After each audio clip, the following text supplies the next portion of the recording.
निमंत्रण दे दिया भोजन का, और भोजन न मिला तो बस श्राप दे देंगे। आज सब के सब मेरे पति भस्म हो जाएंगे, और पति मर गए तो मैं भी जीवित नहीं रहूंगी, उन्हीं के साथ मैं भी सती हो जाऊंगी। रो रो करके भगवान को पुकार रही है, आओ कन्हैया आओ मुरारी, आओ कन्हैया आओ मुरारी, आकर के देखो बसाए हमारे। भगवान श्याम सुंदर द्वारका में भोजन की थाली परोस गई, रुक्मिणी ने चौकी पर बैठा दिया, भगवान ने आचमन करके ऐसे जल घुमाया, गौ ग्रास निकाला, इतने में द्रौपदी से संकल्प करते थे।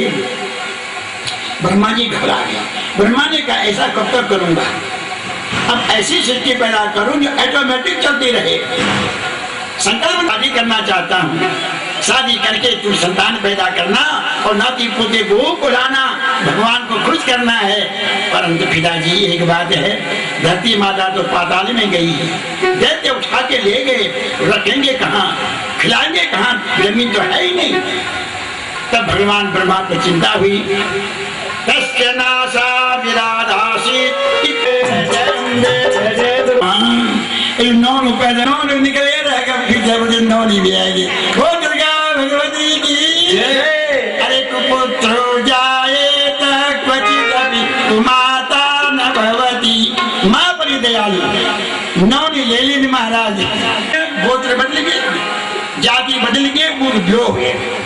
महाराज की बड़ी संतान भैली, पहले संतान और दूसरी नौ ने को नौ छो देवहूति। देवहूति बड़ी सुंदर नौनी है, देख दर्शन माँ, काम काज माँ, बुद्धिमत्ता माँ, और भक्ति भाव माँ, ज्ञान वैराग्य माँ, बड़ो विकंदर पलाट। राजा ने बड़ी कोशिश करे, बड़ी लड़का देखे, कोई पसंद नहीं आया। राजा रानी चिंता में पड़ा, जन साहब एक रात मार शिया माँ राजा के सपने ले गए। भगवान बोल लगे बेटा मनु की चिंता नहीं कर, अरे पैदा करने वाला मैं, शादी कराने वाला मैं, सुख संपत्ति देने वाला मैं, तू क्यों चिंता करता है? प्रारब्ध पहले बनी पीछे बना शरीर। जब बच्चा जन्म लेता है तो ऐसी मुट्ठी होती है, माताओं तुमको पता है ऐसे। बालक माँ बाप से कहता है पिताजी मेरी फिक्र न करना, मैं अपना कर्म साथ ला रहा हूँ, मेरी कोई चिंता नहीं करना, मैं अपना कर्म साथ ला रहा हूँ। हम लोग चिंता करते हैं, चिंता मत करा करो, चिंता ताकि कीजिए जो अनहोनी होए। साहब कोई लड़का पसंद नहीं आया। भगवान ने कहा बेटा तू घबराना नहीं, तू मेरा भक्त है, तेरी कन्या के लिए मैंने लड़का देख रखा है, जंगल में ब्रह्मा का पुत्र है, नाम है कर्दम, घोर तपस्या कर रहा है संतान के लिए, सृष्टि का विस्तार करने के लिए। 5वें दिन चले जाना कन्या। अरे गोविंद जय जय बोलो, गोपाल जय जय, गोविंद बोलो जय जय, गोपाल जय जय, गोविंद बोलो भैया गोपाल गोविंद बोलो जय जय, गोपाल बोलो हरि गोविंद बोलो। ये बनती है, अंदर की बनती है, तब चीनी बनती है, उसके बाद चाशनी में डाल के तब मिश्री बनती है। ऐसे भी भागवती कथा आपको मिश्री के समान सुना रहा हूँ। अब दूध को गर्म करके दही जमा, मक्खन को मिला के घी बनाते हो, दूध का सार घी के समान में आपको कथा सुना रहा हूँ। ये तो समुद्र है, इसका पार किसने पाया? देवहूति के पिता को तो कह दिया कि 5वें दिन चले जाना, और कर्दम ऋषि की तपस्या में ध्यान कर आ गए। कर्दम आँख खोलो, मैं जानता हूँ तो कहाँ है? हम आया, लड़की देख आया हूँ, 5वें दिन मनु जी आएंगे। कहीं आप लोग बैठे हो, सब दुनिया हजारों ब्रह्मचारी बैठे।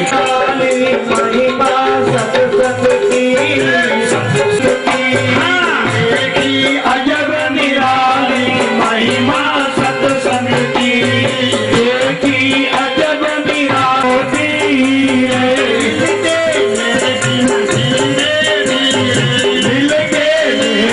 धीरे धीरे खोज निकाली महिमा सत्संग मनु जी महाराज धीरे से रथ खड़ा किया, अपनी कन्या को लेकर शत्रुपा को लेकर आगे आए, जहाँ पर जगह खाली थी पीछे बैठ गए। वहीं से प्रणाम किया, कदम ने आशीर्वाद दिया, कदा समाप्ति में सब चले गए, तब आगे आए। महाराज आपके चरणों में मैं मनु, उसका नाम भाग्या है, जंगल से लकड़ी लाती, रोटी बनाती, बर्तन मांजती, चौका लगाती, सब काम करती। आज तक 6 महीना से उन्होंने पति का मुख नहीं देखा, पति ने पत्नी का मुख नहीं देखा। उस दिन देखा था जब आए थे। अब बेचारी कुछ कमजोर सी हो गई, आज देर में उठी और घबरा गई। भगवान मेरी आज आंख देर में खुली, मेरे कपड़े हाथ में आ रही थी, जल्दी जल्दी मेरे पति उठ गए होंगे। ये भगवान मैंने आज बहुत देर में उठी। इतने में महाराज पति देव तो उठ गए। वहां उठ करके अपना कमंडल उठाया, उन्होंने मृग चर्म उठाया, वो भी नहाने के लिए आ रहे। ध्यान से सुना, बड़ी विचित्र कथा है। अब देवभूति ने देखा मेरे पति तो नहा धो करके आ गए,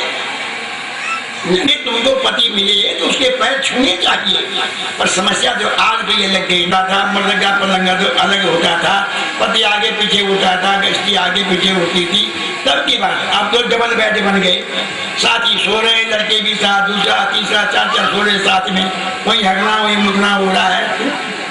पति जब सवेरे पहले पहले मिले तो उसके चरण छूने चाहिए, आशीर्वाद देता पति। जो पत्नी पति का सवेरे चरण छुएगी कभी झगड़ा नहीं होगा, बहुत प्यार बढ़ेगा। देवभूति ने प्रणाम किया पति के चरणों में, ऐसे खड़ी हुई। आज 6 महीने के बाद कर्दमसी ने देवभूति सारी हुई थी, तेरे पिता तुझे लाए थे, तब तो तेरा चेहरा ऐसा लगता था जैसे गुलाब का कमल का फूल जैसे खिला था। तूने मेरी सेवा में 6 महीने में शरीर का सत्यानाश कर दिया कि नहीं महाराज जी मैं ठीक। गुरु पिताजी पति ने कहा जाओ गोदा लगा के आओ। अभी तो मैं गोदा लगा के आ रही हूँ, कपड़े ढीले ही हैं, मैंने कपड़े भी नहीं बदले, अब कम गोदा लगाऊं नहीं, एकदम जल्दी। अब जा करके पति ने आज्ञा दी है। वो दासियां कहती मैं आपको उठना लगा के स्नान कराना चाहती है। देवभूति ने कहा ठीक है दीदी, जब आरती हो लगाओ। खूब स्नान कराया, मंगल स्नान कराया, बढ़िया बढ़िया कपड़े, रेशमी साड़ियां, बढ़िया बढ़िया जेवर पहनाए। श्रीमती है मेरा पति मुझसे कह रहा था तू बड़ी कमजोर हो गई, तेरा चेहरा उतना सुंदर नहीं रहा, अब ये चेहरा मेरा पति देख लेता कितना खुश होगा। स्त्री का श्रृंगार पति के लिए लिखा हुआ देखा, दुल्हन वही जो प्रिया मन भावे, चाहे PhD हो, मोटी खूब हो, लंबी चौड़ी हो, गोरी चिट्टी हो, अब पति से झगड़ा करती है, पति को परेशान रखती है, इनका सेवा नहीं करे। जितना प्यार मेरी बुआरी देगी इसमें ऐसा नहीं है, 9 दिन भी नहीं कर इतना प्यार। और धन्य वो सास है जिसकी तारीफ बहू करे कि बोले बेटा तेरे सास क्यों थे, इसलिए मान दीजिए प्यार करे माँ जी क्या बोलना, तीन ईद का प्यार नहीं करे, ईद का मैं नहीं खिलाए पिलाए, जब मेरे सास घलोनी, जब तक मैं चाय नहीं पिला हमें पींदी, जब तक मैं अपने पास न बता दे आपको खाने नहीं खाएंगे, इतना प्यार कर दे मेरे सास में से। धन्य वो बहू जिसकी सास प्रशंसा करे, और धन्य वो सास है जिसकी बहू प्रशंसा करे। इसलिए प्रेमियों इतना प्यार बढ़ा, मेरे पति मेरे को देख लेते कितना खुश होते। इतने में पीछे से खड़े थे, सामने उनके फोटो पर देखा, शीशे पर देखा, पीछे मुड़ के देखा, चरणों में गिर गई। धन्य हो महाराज, कितना बड़ा मेरा सौभाग्य है, आप जैसे मेरे को पति मिले, इतने सिद्ध इतने तपस्वी का। देवभूति खबरदार मेरा बदनाम मत कर, फिर मैं तपस्वी होता, मैं सिद्ध होता तो आज तक मैंने ये सांप क्यों नहीं दिया। ये सब तेरी कृपा है, तूने जो 6 महीना मेरी सेवा करी है तन मन धन से, तेरी सेवा का ये प्रभाव है, मेरी कोई तपस्या नहीं। पत्नी पति की तारीफ कर रही है और पति तैयार है क्या तुम, और संकल्प भी कर ले कि बाल बच्चा पैदा हो जाएगा, फिर मैं ब्रह्मचारी रहूंगा। 100 साल हो गए अभी तुमने मेरे से मुख नहीं मिलाया, मेरे से कोई ऐसी बात नहीं करी। संतान की बात तो कहाँ थी, कहा संतान तो भूल ही गए। अरे राम राम, चेहरा उतर गया चेहरे से। 100 साल हो गया, स्त्री को स्त्री नहीं माना। मैं तो भूल गया, तेरे प्रेम में, तेरी 6 महीने की सेवा से इतना मुक्त हो गया, मैंने तुझे स्त्री नहीं माना। मेरा धर्म क्या बदला, अपना धर्म भूल गया, मुझे माफ कर दे। बहुत बड़ा पाप किया मैंने। यहाँ पर लिखा हुआ है शास्त्र में, जो धर्म आने के बाद जब स्त्री के सहवास को जो पति नहीं जाता है, उसे नरक कुंड में जाना पड़ता है, कुंभी बाग में गोता खाना पड़ता है। स्त्री का श्राप दिखता है उसको, स्त्री की आत्मा को ठेस पहुंचती है। मेरा पति है कि कोई मेरा दुश्मन है किसी जमाने का? कौन सा पाप था मेरा जो उसके साथ मेरी शादी हो गई? 9 कन्या हो गई और पैदा होती 9 की 9 जवान हो गई। देवहूति का महल अलग था, कर्दम ऋषि का महल अलग था। आज देवहूति के महल में कर्दम ऋषि जा रही है। देवहूति से कहा, देवी 100 साल के बाद तब तो तुमने मुझे याद दिलाया था। कभी पति जो है पति को छोड़ के नहीं जा सकता। कोई सन्यासी बनना चाहता हो, घर बार छोड़ करके भक्ति करना चाहता हो, और पत्नी से नहीं पूछता, पति आज्ञा नहीं देती पत्नी, तो उसके लिए कभी लाभ नहीं होगा। देवहूति ने फिर वही, ये लड़की ने होती, लड़के होते तो मेरा भी हाँ कर देती है, पर महाराज ये कन्याएं हैं और मैंने कभी हत्या के बाहर पैर नहीं रखा, किसी से बातचीत नहीं करी, किसी से नाता रिश्ता नहीं जोड़ा,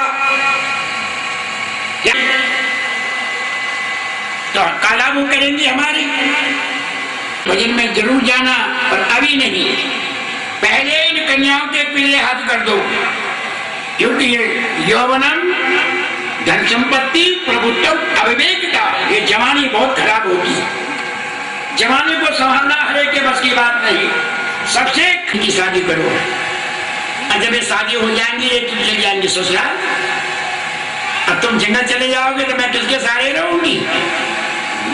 पहले इनकी शादी करो, इनको ससुराल। एक पुत्र मुझे ऐसा जो ज्ञानी, क्योंकि मैंने कभी आपके पास बैठ के कथाएं नहीं सुनी।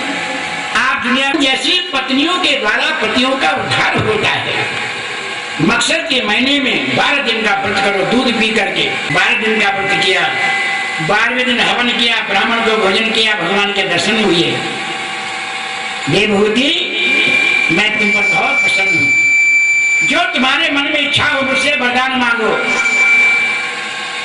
देवहूति ने हाथ जोड़ के कहा, प्रभु आप तो अंतर्यामी हैं, ये आप जानते हैं मेरा व्रत इसलिए किया मैंने, जानता हूं, पर देवी ये तुम्हारी इच्छा मैं पूरा नहीं कर सकता। सोचो, त्रिलोकीनाथ भगवान खड़ा है।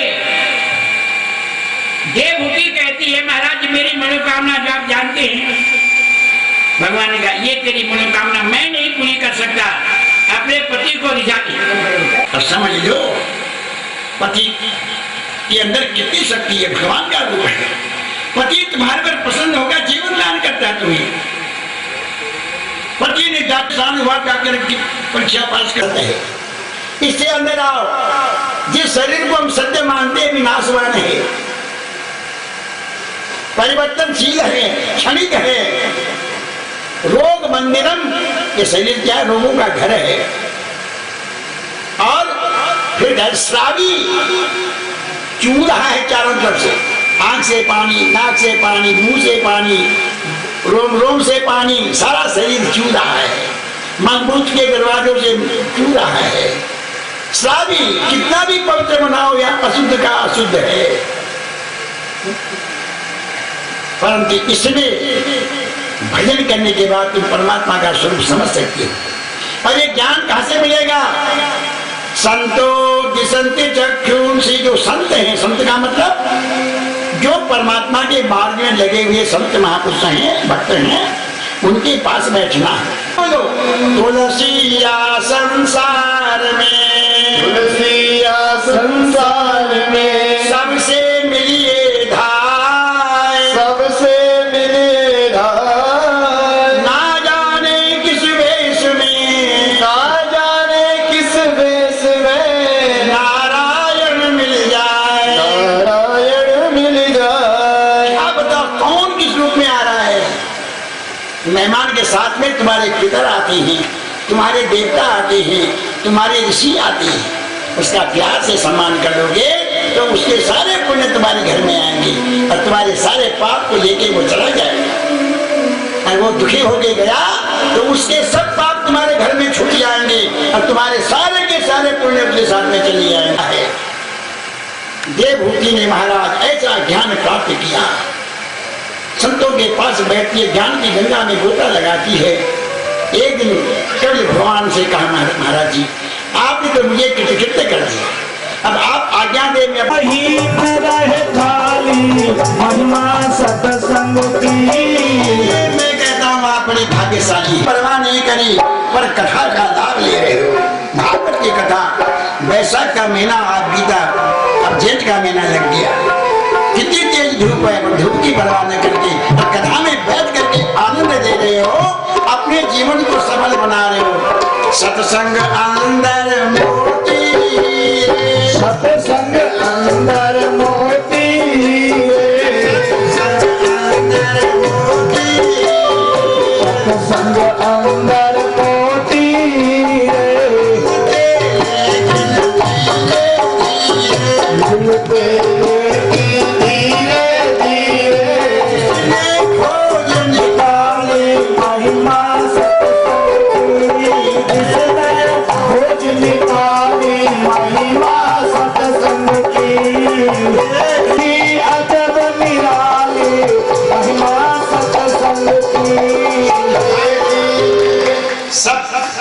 सात कन्याओं को जन्म दिया, फिर ऋषियों को दिया, पितरों को दिया, सब जगह दान कर। छोटी कन्या शंकर के साथ विवाह किया।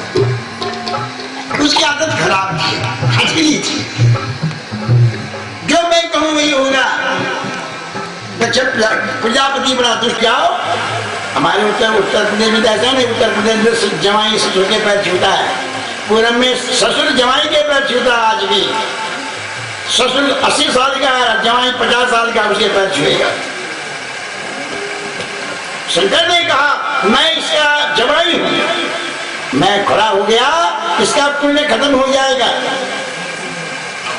इसलिए भगवान शंकर खड़े नहीं हुए ताकि इसका यश बढ़ता रहे, वो उल्टा समझिएगा। उसने शंकर भगवान को गाली दे दी। जब गाली देने लगा शंकर भगवान को, दुनिया ने मेरा स्वागत किया कि कमगत, जिसको मैंने ऐसी सुंदर कन्या दी, जिसको गजारा पत्थर के जैसे भिखमंगा, जो जो नहीं कहना था, शंकर तो कुछ नहीं बोले। शंकर हैं, जब नंदी से नहीं रहा गया, गुरु का अपमान, स्वामी का अपमान कोई कर रहा हो तो सेवक चुप रहेगा। क्रोध आ गया नंदी को, दुष्ट जो संघर्ष सारे संसार का भला करते हैं, उनको गंधर्व किन्नर सब आए, कैलाश पर भगवान ने समाधि लगा दी। शंकर की समाधि लग गई, पार्वती मां सती जो है माता जब रही। एक विमान खड़ा हुआ, अरे सती तू गई नहीं? मैं कहा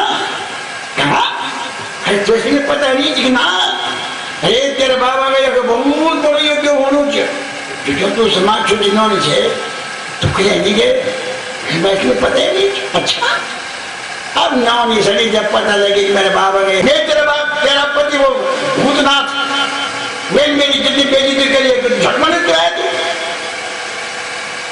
बस महाराज समझ गए, इस दुष्ट के बीज से मेरा जन्म हुआ है। जब बीज ही खराब होगा तो पेड़ अच्छा कैसे होगा? इसीलिए मेरी खोपड़ी खराब हुई और मैंने अपनी पति की बात को नहीं माना। ये सब मेरे बाप की करतूत है। अब पता लग रहा है और मैंने अपराध कर दिया, मेरा धर्म बिगड़ गया, धर्म चला गया तो मेरी जिंदगी बर्बाद हो गई। अब मैं क्या मुंह लेकर के भोलेनाथ के पास जाऊंगी? रोने लगी। बहुत से लोग तो कहते हो कुंड में कूद गई, कूदी नहीं, किनारे पर गई। इसके बीच से मैं पैदा हुई थी, इसलिए मेरी बुद्धि खराब हो गई। प्रभु आप तो दया के भंडार हो, दया के सागर हो, मेरे पर दया करना, मुझे क्षमा करना। रो रो करके सती क्या बोल रही है, प्रभु जी तुम बड़े दयालु, जी तुम बड़े दयालु, प्रभु जी तुम बड़े दयालु, हरि जी तुम बड़े दयालु, भोले जी तुम बड़े दयालु, भोले जी तुम बड़े गीता वेदों ने, तेरा यश गीता वेदों ने लेती लेती गाया है। ये लेती लेती गाया है। बोले जी तुम बड़े दयालु, बोले जी तुम बड़े दयालु। सती ने कहा प्रभु उसका प्रायश्चित कर रही हूँ, पति की आज्ञा का न मानना उसका प्रायश्चित कर रही हूँ। धिक्कार है मेरे इस शरीर को जो मैंने अपने पति का अपमान किया, उसकी बात को नहीं माना। दुनिया की बहन बेटियों को आदेश दिया, बेटियों मैंने तो अपराध किया, अपने पाप का फल भोग रही हूँ, पश्चाताप कर रही हूँ, पर खबरदार कभी तो अपने पति का तिरस्कार मत करना, पति के विमुख मत जाना, सास ससुर की आज्ञा पर रहना, उनके विमुख मत जाना, उनकी आज्ञा का अवहेलना मत करना। ये तो जो दशा आज मेरी हो रही है कल तुम्हारी भी दशा होगी। तुम्हारा सर्वस्व ससुराल है। कहावत है जिस ससुराल में डोली आई वहीं से अर्थी निकलेगी। इसी को अगले मुझे मुक्ति नहीं चाहिए, मेरे को 1000 आत्मपति बनाऊं, ऐसा कहकर के योग अग्नि से हृदय को शरीर को जलाया। कपड़े पहने हुए हैं, सारा शरीर जलने लगा, जलने के बाद शरीर जलने के बाद कपड़े एकदम से शांत हो गए, शरीर जला, हाथ पार बच गया। शंकर के गणों ने एक ध्वंस करना शुरू कर दिया। शुक्राचार्य ने रिभु नाम के देवता पैदा किए, एक की रक्षा करी। उसी समय समाचार शंकर भगवान को प्राप्त हुआ। प्रेमियों ध्यान देना, जब भगवान शंकर के गण गए, शंकर के गणों ने जाकर के रो रो करके भगवान शंकर के चरणों में प्रणाम किया। अरे क्या बात है, बोलो ने क्या हो गया? महाराज अनर्थ हो गया। क्या हुआ? माँ जी का स्वरूप